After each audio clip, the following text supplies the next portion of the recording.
Good evening. I'm Mike Austin for Dennis and Angela. Big news from the nation's capital that could affect thousands of residents along the Gulf Coast.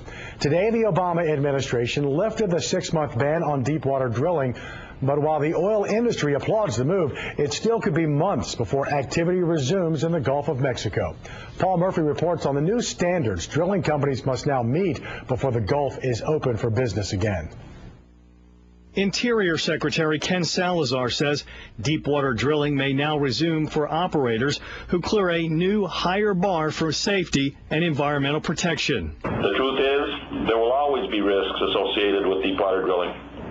But we have now reached a point where we have significantly, in my view, reduced those risks. The Obama administration imposed a 6-month moratorium on deepwater drilling shortly after the massive BP oil spill off the Louisiana coast. Government and industry experts have been working on stricter safety regulations. Operators must now adopt tough new standards for well design, cementing, and equipment, including blowout preventers. They must also develop comprehensive plans to manage risk and improve workplace safety. We will not approve permits without vital supplemental information that is required by the rules or make decisions before the appropriate safeguards are in place.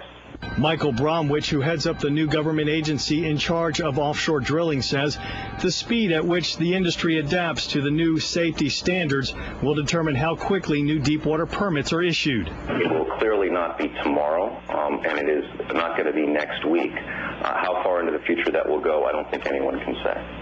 That worries Louisiana Congressman Steve Scalise. We don't have a moratorium anymore. We still have a permitorium because they're not issuing permits, and they won't even commit to a timeline for issuing permits, and ultimately that's what's going to get the industry back going. Scalise says so far the moratorium has cost Louisiana about 12,000 jobs, with thousands of additional jobs in jeopardy. And allow those people who are playing by the rules, people who didn't make the mistakes BP made, if they're playing by the rules, they ought to be issued a permit and go back to work. Don't shut down an entire industry because of BP's failures. Together, we are building the gold standard for offshore oil and gas regulation, with the goal of ensuring that our nation's energy is produced as safely and environmentally responsible as possible.